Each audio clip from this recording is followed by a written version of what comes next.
So the next question is, what do people stress about most in pre-med? A couple things. One, people stress about the medical school requirements. And that's the number one thing is I always get asked, okay, what do I have to get into medical school, right? And it goes for any subject, right? What do I have to do to get into graduate school? What do I have to do to get a job? It's not that complicated. And if you take the time and you become an expert in your field, you will know what you have to do. So it doesn't become a stressful thing. When I applied to graduate school, so I went to UCLA for my master's in public health. When I applied to graduate school, I had 100% confidence I was going to get in. When I applied to medical school, I had 100% confidence I was going to get in. When I applied for my medical residency, I had 100% confidence I was going to get in. And it all goes back to I put in the preparation to do my research, figure out what I had to do. I then came up with great plans. I had experts around me. I had mentors to help guide me to say, okay, is this what I need to do? How can I excel in this area? And I found ways to excel. And once I knew I was blowing away the requirements, I knew exactly what they were. I knew exactly how to be better than everyone else in them. How could I not get accepted, right? And that's with everything. So there's no reason to stress about requirements if you do your due diligence and take the time to actually learn about what's going on and then what you have to do. So that's the number one thing pre-med stress about. The other thing pre-med stress about is a lot of nothing. I think hi TBESJ. I think a lot of people stress about a lot of nothing.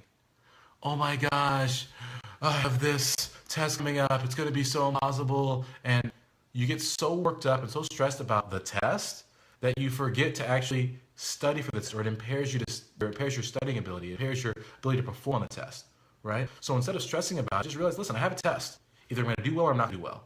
And that all depends on my mindset, my belief in myself that I can do something, and then my ability to go out and execute in the preparation phase.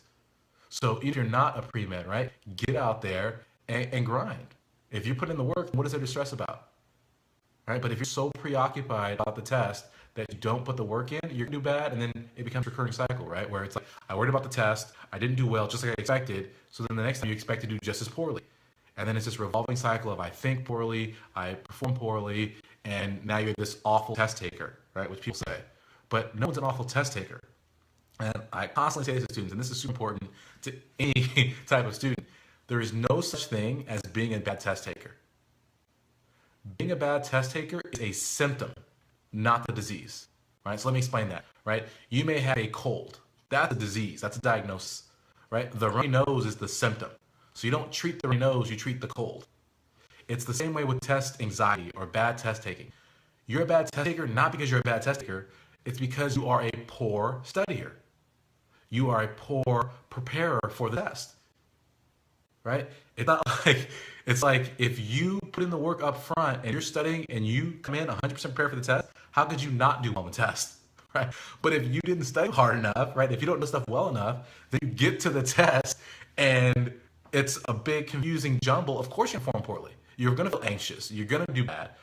But it's all goes back to the 10 weeks leading up to the test. You got to put the time in, right? So that's what really comes down to. And it's the same thing with finals week, right? People are going to be, oh my gosh, it's finals week. I have all these tests. Finals week should not be a stressful time for any student. It only becomes stressful if you fail to put in the proper time in the quarter or in the semester. That's the bottom line, right? Every finals week for me was chill. I was relaxed, I was calm, I felt good because I knew that I was on my grind every day for the 10 weeks of the quarter, right? I knew that I had taken the time to figure out, okay, what's going to be on the test, and I made sure I knew it, and I knew it better and more thoroughly than anyone else knows it. So that way I'm cracking the curve and I'm on the top of that curve and I'm getting an A.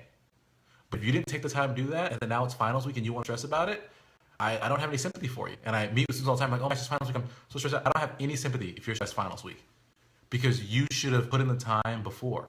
Right? I mean, if you're a freshman, it's your first quarter, then I understand. But after your first quarter, you have no excuse. You know that finals week is coming up. You know how hard it's going to be. So if you don't prepare, that's a you problem. Right? Accept responsibility for that and do better the next time. But every quarter, and I have students like this that I mentor where it's so frustrating because every quarter they call me and the same exact thing. I'm doing really well in this class. I'm doing really poorly in this class. And I'm really stressed about the test because I need to do well to bring my grade up. But I don't know what to do. What should I do? And I'm like, didn't we have the same conversation 10 weeks ago? Should you do the same thing I told you last time, which is next quarter, it's too late this quarter, but next quarter, how about we start working on this in the beginning, balancing our time and not spreading ourselves too thin, and actually be prepared before finals week, right? It sucks to be stressed finals week. So don't do it to yourself. Prepare early. get in there, do the work. Right? Any other questions? Going once, going twice. I'll give people a couple extra seconds because it's tough to type on the keyboard. But I hope you enjoyed this video. Like I said, on Facebook, I'm on Facebook, the Premed Productivity Expert. You can find me on there. Please follow me. I post lots of great stuff on there. I'm also on Instagram at Dominate Premed.